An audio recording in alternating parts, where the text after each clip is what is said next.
은혜 받으실 하나님 말씀을 같이 보겠습니다. 빌립보서 3장 10절로 11절의 말씀입니다. 제가 봉독해 드리겠습니다. 내가 그리스도와 그 부활의 권능과 그 고난의 참여함을 알려하여 그의 죽으심을 본받아 어찌하든지 죽은 자 가운데서 부활에 이르려 하노니. 아멘. 자, 읽어드린 본문의 말씀을 통하여서 부활을 꿈꾸며 이런 제목으로 하나님 말씀을 전해드리겠습니다. 여러분, 육체를 가지고 있는 모든 사람들은 다 언젠가는 죽습니다. 맞죠? 그리고 또 죽은 사람들은 모두가 다 언젠가 그 몸이 부활합니다.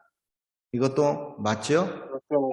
그런데 부활에도 두 종류가 있습니다.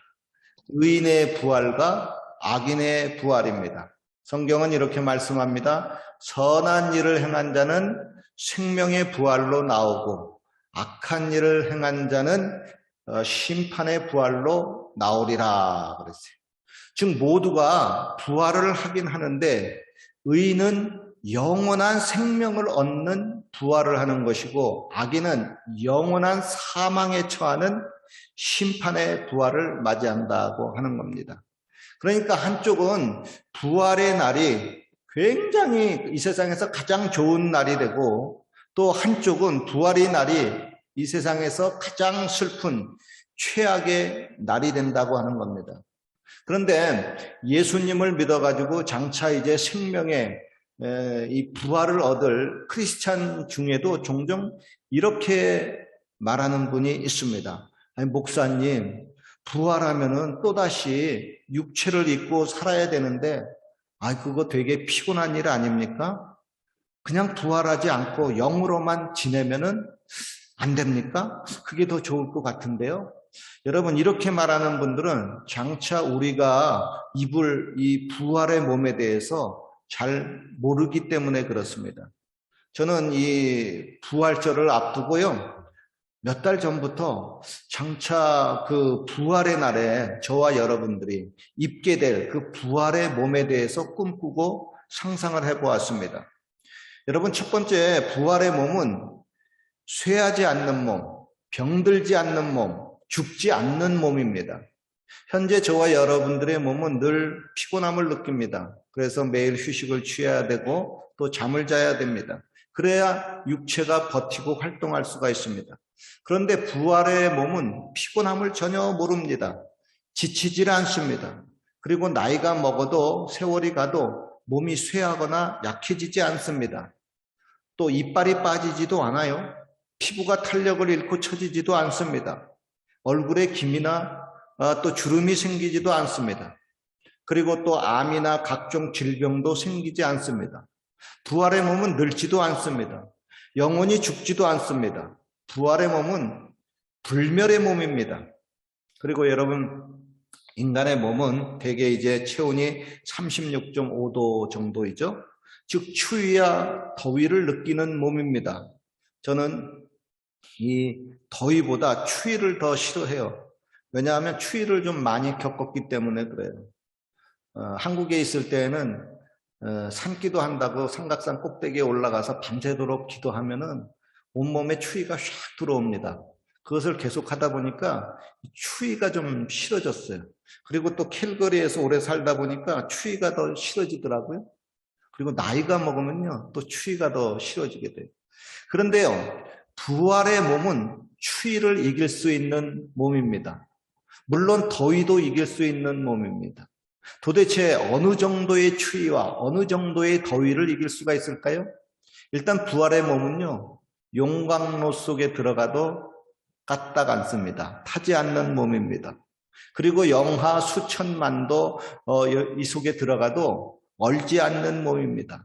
그래서 우주 어디에 거해도 그곳의 그 극한 더위와 극한 추위에도 견딜 수 있는 몸입니다.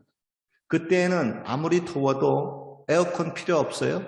아무리 추워도 히터 안 틀어도 돼요. 두꺼운 외투도 입을 필요도 없습니다.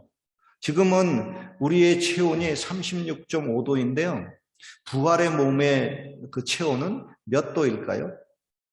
몇 도이죠? 강아지는 사람보다 한 2도 높아요. 그래서 38.5도 이렇게 돼요. 그래서 강아지는요, 이렇게 겨울철에 배를 싹 만지고 있으면 손이 따뜻해서 좋아요. 강아지 키우는 이유 중에 하나입니다. 근데 부활의 몸을 입게 되게 되면 체온이 어느 정도 될까요? 궁금하지 않으세요? 하여간 부활의 몸은요, 장소에 따라서, 주위 온도에 따라서, 그 환경에 따라서 여기에 영향을 받는 것이 아니라 그 환경과 온도를 완전하게 적응하고 극복할 수 있는 몸입니다. 혹 어떤 분은 또 그래요. 부활의 몸을 입게 되면 내가 좋아하는 맛있는 음식을 못 먹을 것 아닌가요? 그렇게 되면 되게 섭섭한데요. 저는 먹는 것이 취미고 먹는 것이 낙인데요. 이렇게 말하는 분이 있습니다. 여러분, 부활의 몸은요, 먹을 수도 있고 안 먹어도 살 수 있는 몸입니다. 누가복음 24장에 보면 예수님이 부활의 몸을 입고 제자들한테 나타나셨습니다. 그 모습을 보고 제자들이 너무 무섭고 깜짝 놀랐어요. 조금 전까지 예수님이 없었는데 문 여는 소리도 안 나는데 그냥 예수님이 탁 나타나신 거예요. 그래서 예수님이 영으로 나타나신 모양이다 이렇게 생각을 했어요.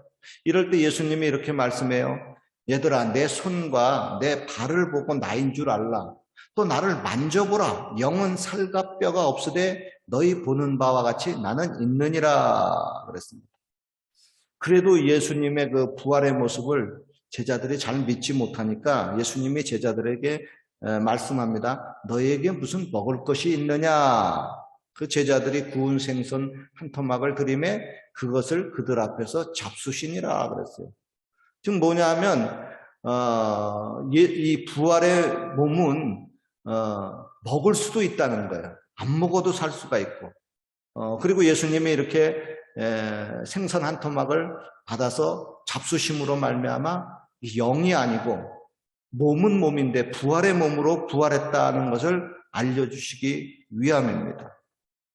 그래서 여러분, 이 부활의 몸을 입고는 먹을 수도 있고요, 안 먹어도 살 수가 있는 몸이에요. 그리고 부활 때에는요, 음식을 먹어도 100% 안에서 다 소화가 되고 몸에서 다 처리가 되기 때문에 먹고 나가지고 화장실 갈 필요가 없습니다. 완전 연소가 되는 거예요. 그러니까 뭐 화장실 청소 안 해도 되고 화장실 변기 막힐 일도 없고 뻥 뚫어 약 살 필요도 없습니다. 그리고 여러분, 지금은 몸이 나이가 들면은 또 노인분들 또 오줌이 이렇게 실실 새는 요실금이 또 생기기도 하는데 그때는 안에서 다 처리가 되기 때문에 요실금도 생기질 않습니다. 모든 기관이 다 작동이 잘 됩니다. 고장이 안 나요. 완벽하게 건강한 몸을 유지합니다. 어떤 분은 이렇게 묻는 분이 있어요. 목사님, 부활체도 성행위를 하고 결혼을 하는가요? 부활의 몸을 가지면 자녀도 낳는 겁니까요? 이에 대해서 예수님이 대답을 하신 적이 있습니다. 부활 때에는 장가도 아니가고 시집도 아니가고 하늘에 있는 천사들과 같으니라 그랬습니다. 즉 부활의 몸은요, 성행위를 하지 않습니다. 결혼도 하지 않습니다. 출산도 하지 않습니다. 그러 그때에는 산부인과 병원도 필요 없고 산후조리원도 필요가 없습니다. 산후조리원은 한국만 있는 것 같아요. 캐나다에서 산후조리원 없잖아요. 그냥 애 낳고 나서 조금 있으면 나가라고 그러잖아요. 무슨 산후조리원 없고 한국 사람들은 산후조리원 있더라고요. 하여간 부활의 몸은 그렇게 장가가고 시집가고 성행위 이런 것이 없고 자녀 출산이 없기 때문에 그런 것이 필요가 없어요. 근데 이제 사람들이 이제 그래, 성행위에서 오는 그런 쾌락과 기쁨이 그러면 없는 겁니까? 그래가지고 뭐 섭섭해 하시는 분들이 있을런지 모르는데 여러분, 부활하게 돼가지고 그 몸을 입으면 그런 그 세상적인 그런 그 성행위나 뭐 이런 그 행위로 말미암아 얻는 그 쾌락보다 수천만 배의 그런 그 기쁨을 얻는 세계가 있습니다. 그래서 그런 세계를 하지 않아도 큰 기쁨 속에서 살 수가 있어요. 어떤 분은 또 그렇게 물어보는 분이 있어요. 목사님, 부활해서도 골프를 칠 수 있나요? 그런 분이 있어요. 어떤 분은 또 한술 더 뜨더라고요. 뭐냐면, 자기가 천국에 갔는데, 천국에서 예수님과 골프를 쳤다고. 근데 예수님이 골프를 되게 잘 치더라고. 그러더라고요. 그래서 제가 말 듣고, 아이고, 웃었습니다. 여러분도 그냥 그런 말 들으면 그냥 웃으면 돼요. 그런 뭐 취미생활 그런 것에서 얻는 그런 큰 기쁨 있을 수 있잖아요. 그런 것보다 더 큰 기쁨의 세계가 부활의 몸에 있습니다. 할렐루야. 그러니까 세상적으로 먹고 마시고 이런저런 쾌락의 기쁨 부활하면은 찬양만 하고 영광만 돌리고 나는 그거 별론데 나는 세상적인 기쁨이 더 좋은데 아니 그거보다 더 큰 놀라운 그 기쁨의 세계가 부활의 몸을 입으면은 얻을 수가 있어요. 그리고 여러분 두 번째 부활의 몸은 시간과 공간을 초월하는 신령한 몸입니다. 저와 여러분의 몸은 시간과 공간에 제약을 받습니다. 그래서 좀 답답하죠? 캘거리에서 밴쿠버를 가려고 하면 차로 또 10시간, 12시간 가야 되고 비행기로도 또 1시간 이상 또 걸려야 됩니다. 더구나 또 한국에 또 급한 일이 있어서 하려고 하면 비행기 타가지고 또 태평양 넘어가야 되죠? 12시간 걸려야 되죠? 그죠? 그러니까 어떻게 보면은 좀 불편하죠? 그래서 사람들이 종종 시간과 공간을 순식간에 뛰어넘는 그런 상상을 해봅니다. 일종의 그 타임머신이죠. 그런데요, 부활의 몸은요, 그 자체가 타임머신 기능이 있습니다. 캘거리에서 한국까지 가는데 1초도 안 걸립니다. 생각만 하면 어디로 갈 수가 있습니다. 그런 세계가 가능할까요? 우리가 보통 이제 가장 빠른 세계를 하면은 빛이 가장 빠르다 그러잖아요. 빛이 1초에 똑딱 할 때 지구를 7바퀴 반을 도니까 지구를 7바퀴 반 돌면은 몇 킬로 가는 거냐면 30만 킬로 가는 겁니다. 1초에 빛이 30만 킬로를 갑니다. 그렇죠? 근데 저 우주라고 하는 세계는 빛이 1년 동안 가는 그것을 1광년이라고 하는데 빛이 1광년 동안 이렇게 가게 되게 되면요 10조 킬로미터를 가야 됩니다. 10조 킬로미터를 가야 돼요. 1광년 동안. 그런데 그런 그 먼 우주의 세계를 우리가 가봐야 되지 않겠어요? 근데 어떻게 가요? 빛의 속도로 가도 수억 광년이 걸려요. 그러니까 그때는 어떻게 돼요? 빛보다 빠른 세계, 마음만 먹으면 탁 가는 그런 타임머신의 기능, 그런 그 텔레파시의 기능이 있어야 되는데 그게 바로 부활의 몸입니다. 부활의 몸은 생각만 하면 탁 가 있는 거예요. 그러니까 이 부활의 몸이 놀랍죠. 저 우주의 그 수천억 광년이 떨어진 그 은하계도 마음만 먹으면은 순식간에 거기에 여행이 가능합니다. 그래서 저는 부활의 몸을 입으면은요, 한번 가보고 싶은 곳이 있어요. 우주가 그렇게 광대하고 끝이 없다고 하는데, 저 우주의 끝이 어딘지 한번 거기에 가보고 싶어요. 우주의 끝이 어딘가. 그리고 가끔 여러분 인터넷에 보면요, 지금 우리가 살고 있는 이 땅에서 아름다운 장소 50군데, 100군데 이렇게 선정해 놓고 죽기 전에 한 번쯤은 가봐야 될 곳, 이렇게 나오더라고요. 그런 것들 봤죠. 이렇게 보면은 제가 좀 가소롭다 하고 생각이 들어요. 저는 그런 곳 가보고 싶지 않아요. 차라리 부활해가지고 부활의 몸을 입고 저 우주의 가장 아름다운 곳 50곳 100곳 그곳에 한번 가보고 싶어요. 여러분 우주의 그 찬란한 그 희한한 그 모습들이 있잖아요. 그런 모습을 보면은 이 땅의 가장 아름답다고 신비하다고 한 것에 비하면 아무것도 아니잖아요. 부활의 몸을 입고서 그런 곳에 가보고 싶어요. 또 어떤 분은요, 이런 걱정을 하시는 분이 있습니다.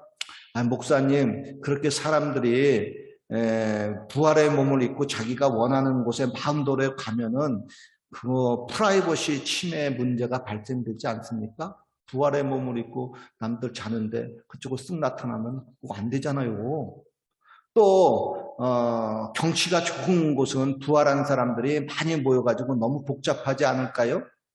그리고 혹시 부활한 사람이 과거나 미래로 타임머신 타고 가듯이 그렇게 가가지고 역사를 뒤집어 놓으면 그 아주 심각한 문제가 발생하지 않을까요? 이렇게 생각하고 걱정하시는 분이 있어요. 물론 저도 이제 부활에 대해서 생각하면서 그런 생각을 해봤어요. 그런데요, 그런 거요, 너무 걱정하지 않으셔도 됩니다. 하나님이 부활체에도 질서라고 하는 시스템을 작동시킵니다.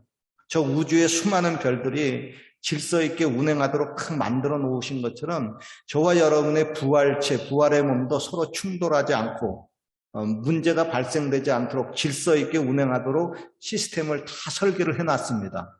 할렐루야. 그러니까 뭐 부활의 몸을 입고 프라이버시 침해되거나 사람들이 몰려서 힘들어지거나 그런 걱정 안 하셔도 됩니다.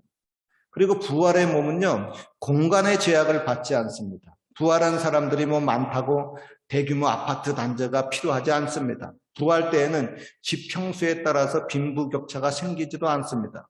그리고 부활한 사람들이 수십억 명이 모이기 위해서 얼마나 큰 공간이 장소가 필요할까? 그거 염려하지 않으셔도 됩니다. 성경에 보면요, 예수님이 이제 공중 재림하실 때 그동안 주 안에서 죽은 자들이 모두 다 부활하고 살아남은 우리들은 또 부활체로 변화가 돼가지고 공중에서 주님을 영접한다고 이렇게 얘기하고 있어요. 이럴 때 그 수많은 사람, 수십억의 사람들이 공중에서 예수님을 만나야 되는데 그 수십억 명이 모이고 만나기 위해서는 그 만남의 장소가 어마어마하게 커야 될 텐데 그게 가능하느냐 이겁니다. 그게 가능하지요. 왜냐하면 부활의 몸은 공간을 초월하는 몸이기 때문에 그렇습니다. 여러분 생각해 보십시오. 지금 이 성전에요, 한 줄기 빛이 강하게 싹 내려비치면요, 그 빛을 따라서 먼지가 쫙 보입니다. 그 먼지의 수가 도대체 얼마나 될까요? 그 먼지의 수가, 이 성전에 있는 먼지의 수가 헤아릴 수 없을 정도로 많습니다. 수백억, 수천조보다 많습니다. 즉 여러분, 부활의 몸은요, 지금 이 성전에도 수십억 명이 모일 수 있습니다. 공간을 초월하는 그런 몸이기 때문에 그렇습니다. 이 말에 대해서 목사님 그거 확실합니까? 어떻게 그런 일이 가능합니까? 하고 물으시는 분이 있을 거예요. 그런 분들에게 제가 물리학을 소개하려고 합니다. 여러분 인터넷에 보면요, 우리가 알고 있는 그 물리 법칙을 초월하는 신비한 물질들이 많이 있습니다. 그리고 또 이 세상에 물리 법칙을 초월하는 그 신비한 것들도 우주에는 계속 발견되고 있습니다. 그러니까 제가 지금 설명한 것이 목사님 그 부활체가 시간과 공간을 초월한다는데 그 물리 법칙이 안 맞는데요? 나는 과학적인 것을 좋아하는데요? 아니에요. 우주에 보면 물리 법칙을 초월한 것들이 많이 있어요. 지금 우리가 살고 있는 이 땅에도 온라인 인터넷에 한번 찾아보세요. 물리 법칙을 초월한 물질들이 상당히 많이 있습니다. 우리의 부활체도 마찬가지예요. 부활의 몸은요, 공간이라고 하는 이 물리 법칙을 초월합니다. 성경에 보면 예수님이 부활의 몸을 입고 제자들에게 갑자기 쌍 이렇게 나타나셨어요. 분명히 바깥에 문은 잠갔어요. 밖에 또 사람이 오는 인기척도 없어요. 그런데 갑자기 예수님이 쓱 문도 안 열렸는데 나타나신 겁니다. 그게 뭐예요? 예수님이 부활의 몸을 입고 공간을 초월했기 때문에 그렇습니다. 그리고 또 어떤 분은 또 이렇게 묻습니다. 목사님, 그때가 되면 우리의 그 IQ가 상당히 높아지겠죠? 그렇습니다. 부활의 몸을 입으면요, 지금의 저와 여러분의 지혜와 지식하고는 비교가 안 될 정도로 높아집니다. 예를 들면 성경에 이제 과거의 사람들이 많이 나오잖아요. 믿음의 사람들, 아브라함, 이삭, 야곱, 요셉, 모세, 다윗과 같은 사람들이 많이 나오는데 저와 여러분들이 그 사람들 한 번도 본 적이 없어요. 그런데 부활의 몸을 입으면 바로 탁 알아봅니다. 저 사람 아브라함, 저 사람 모세구나. 탁 알아봅니다. 예수님도 그래요. 우리가 예수님 얼굴 보았어요? 예수님 모르잖아요. 그죠? 그런데 부활의 몸을 입으면요, 그 인식 수준이 너무나 뛰어나가지고 예수님 탁 보면 예수님 하고 딱 알아봅니다. 부활체는 그렇게 인식하는 능력이 높아지기 때문에 그렇습니다. 그래서 여러분 지금은 우리가 아무리 설명해줘도 이해가 안 되는 것들, 이해를 못하는 것들 있잖아요. 부활의 몸을 입으면 그때가 되면 자연히 깨닫게 됩니다. 그리고 성경을 읽어서 잘 풀어지지 않는 궁금한 사항도 부활의 몸을 입게 되면 바로 그냥 탁 풀어지게 돼요. 할렐루야. 그리고 세 번째, 부활의 몸은 죄를 이기는 영화로운 몸입니다. 예수님이 겟세마네 동산에서 기도하실 때 제자들 보고 얘들아 나랑 같이 좀 기도 좀 하자 이렇게 부탁을 하셨어요. 그런데 그렇게 부탁을 해도 제자들 피곤해서 잠을 자는 거예요. 그래서 예수님이 제자들한테 다시 와가지고 잠자는 모습을 보고 마음에는 원이로되 육신이 약하도다 그랬어요. 제자들도 예수님을 도와서 기도하고 싶었어요. 그러나 몸이 따라주지 않았습니다. 우리들도 그런 경우가 있어요. 예수님을 믿고 술과 담배를 죄를 끊어보려고 합니다. 그래서 며칠간은 잘 참았어요. 그런데 어느새 또다시 슬그머니 술에 또 중독되고 또 담배 피우고 또 죄를 짓습니다.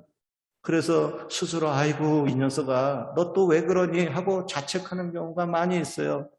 자기의 마음에는 그런 죄를 끊고 싶은데 보다 성결하고 거룩하게 살고 싶은데 육신이 몸이 따라주지 않는 겁니다. 왜냐하면 마음은 죄를 이기는데 육체가 죄를 이기지 못하기 때문에 그렇습니다. 그러니까 마음은 원이지만 육체가 약하도다 그랬어요. 그러나 부활의 몸을 입으면 부활의 몸은 죄를 이기는 몸입니다. 그때에는 죄를 지으면서 아이고 마음에는 원이로되 육신이 약하도다 그렇게 자책하는 말 할 필요가 없어요. 그런 말 사라집니다. 왜냐하면 죄를 이기는 영화로운 부활의 몸을 입었기 때문에 그렇습니다. 그래서 마음도 영화로워지고요. 육체도 영화로워집니다. 마음과 육체가 같이 영화로워져요.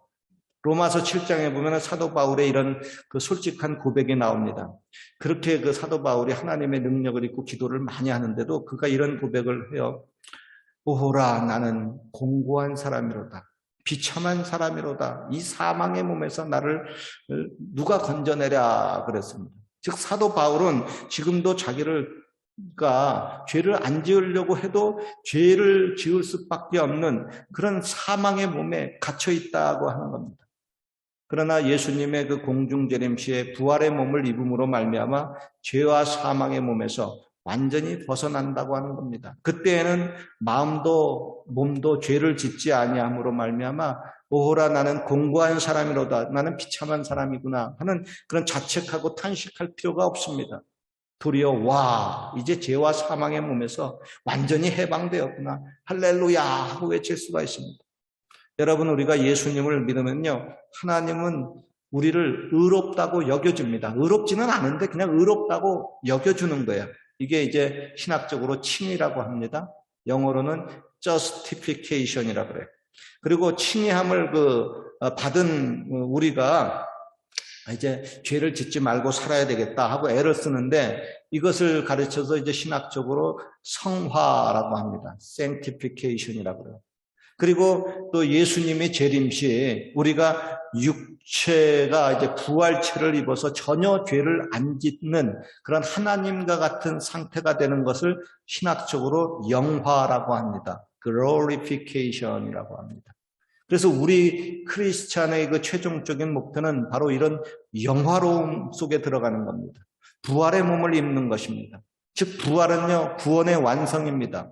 부활의 날은 하나님의 소원과 우리들의 소원이 완벽하게 이루어지는 날입니다. 고로 부활을 생각하면요 기분이 좋습니다. 부활을 꿈꾸고 상상만 해도 기쁘고 즐겁습니다. 할렐루야. 어떤 사람은 부활의 몸이 그렇게 영화로운데 그게 가능할까요?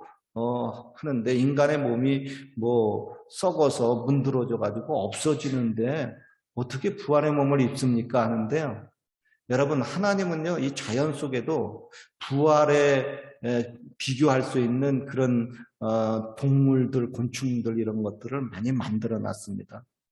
특별히 곤충 중에서 이렇게 나방, 나비들 그 모습을 보세요. 그들이 애벌레 기어다니잖아요. 애벌레가 기어다녀가지고 이제 번데기가 이제 그 꼬치 속에 들어가서 번데기가 되죠. 근데 그 애벌레가요, 그 꼬치 속에서요, 그냥 그 몸이 변화가 돼가지고 날개가 되고 부리가 되고 이런 것이 아닙니다. 여러분 그 애벌레가 그 꼬치 속에 들어가가지고요, 그 몸이 다 녹아버려요. 그 몸이 다 녹아가지고 액체가 돼버립니다. 뇌신경이고 신경이고 다 녹아버려요. 없어요. 없는데 얘가 다시 분할을 하는 겁니다. 그래가지고 나비가 돼서 나오는 거예요. 이야, 신기하잖아요. 그리고요, 이 나비가 돼서 나왔는데 뇌신경도 뭐 다 죽었는데 나비가 돼서 나왔는데 애벌레 때의 그 기억을 나비가 하는 겁니다. 인간으로 말하면요, 죽어가지고 뇌 다 없어졌어요. 신경 다 없어졌어요. 뇌신경 다 없어졌으니까 기억 다 없어졌을 거라고 생각하잖아요. 그런데 그 동물도 그 다 없어져가지고 액체로 됐는데 새로운 나비가 됐는데 기억력을 갖고 있는 겁니다. 애벌레 때의 기억력을. 그죠? 사람도요, 부활하면 새로운 몸을 입는데 옛날의 기억은 어떻게 되는 겁니까? 하는데 옛날의 기억을 다 갖고 있어요. 그래서 저분이 나의 부모님이다. 이런 기억들 다 갖고 있는 거예요. 그죠?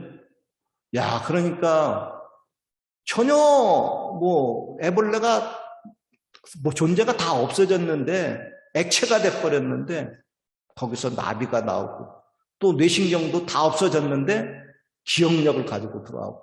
야, 보통 우리가 과학적으로 보면은 뇌신경이 기억력을 이렇게 갖고 있다 그러잖아요. 근데 또 그것도 아니에요. 이거 보니까. 이야, 그래서 이런 그 곤충 세계에도 부활의 예시가 되는 세계가 있구나. 그죠? 그러니까 하나님이 이 부활의 세계는 이것은 비과학적이다. 아니에요. 이게 과학적인 세계예요. 인간이 이것을 그 과학이 발달되지 못해가지고 이해를 못해서 그렇지, 이런 그 비과학적이고 비물리적인 세계가 이 세상에는 많이 현실적으로 존재를 합니다. 그런데 그게 하나님의 입장에서는 그게 타당한 과학적인 거예요. 여러분, 그런 그 부활의 세계를 우리가 상상하고 꿈꿔야 됩니다. 이 세상에서 아무리 좋은 거 상상하고 이런 거 있어도 부활의 세계에 꿈꾸는 것만 못합니다. 가끔 사람들은 이 세상에서 복권에 당첨돼가지고 억만장자가 되는 상상을 합니다. 그 돈으로 자기가 생각하는 것을 다 해보려고 합니다. 그런데 그게 거의 다 개꿈이죠. 그게 꽝입니다. 낯승입니다. 혹 재수족게 당첨이 되어가지고 어마어마한 돈을 갖고 산다고 했는데 그거 부귀영화 조금 누리는데 조금 있으면 다 또 죽어버려요. 너무 허무해버리죠. 그러나 저와 여러분의 부활의 꿈은 결코 헛된 꿈이 아닙니다. 저와 여러분에게 확실히 일어날 역사적 사건이 될 겁니다. 우리는 이 땅에서 살면서 누구나 피곤하고 지칩니다. 캐나다에서도 마찬가지예요. 피곤하고 지칠 때가 있어요. 그러나 잊지 마십시오. 우리에게는 희망의 부활이 있습니다. 이 부활을 믿는 사람들이 꿈꾸고 바라봐야 됩니다. 부활은 모든 구원이 완성되는 겁니다. 이전 것은 지나갔으니 보라! 새 것이 되었도다 외치고 영광일세 영광일세 내가 누릴 영광일세 은혜로 주 얼굴 배웠나니 지극한 영광 내 영광일세. 박수하는 날이 이게 부활의 날입니다. 할렐루야. 그때 저와 여러분들이 그런 멋있는 찬란한 주인공이 되는 거예요. 아무쪼록 여러분, 그날이 예수님의 재림의 날이에요. 그날이 부활의 날이에요. 그래서 예수님의 재림을 우리가 학수고대하는 거예요. 왜? 그날이 부활의 날이기 때문에. 그날이 영광일세 하고 노래를 부르는 그 꿈이, 우리의 꿈이 현실로 이루어지는 날이기 때문에 그렇습니다. 할렐루야. 여러분, 이 세상의 슬픔과 기쁨, 우리가 겪는 것들은요, 진짜 그 부활의 그 영원한 세계에 비하면 너무나 조그만 것입니다. 그러니 여러분, 거기 속에서 너무 슬퍼하시고 힘들어하지 마시고 이 부활의 세계를 꿈꾸고 바라보면서 영광일세를 외치고 힘을 내시길 주의 이름으로 축원합니다. 믿어드리겠습니다. 하나님, 영광입니다. 이 영광을 우리들에게 허락해 주심을 감사합니다. 이 영광을 노래하고 바라보며 꿈꾸는 또 부활의 그 놀라운 세계가 우리들에게 있게 하여 주시옵소서. 예수님 이름으로 기도하옵나이다. 아멘. 우리 같이 한번 기도드립니다. 통성으로 기도합니다.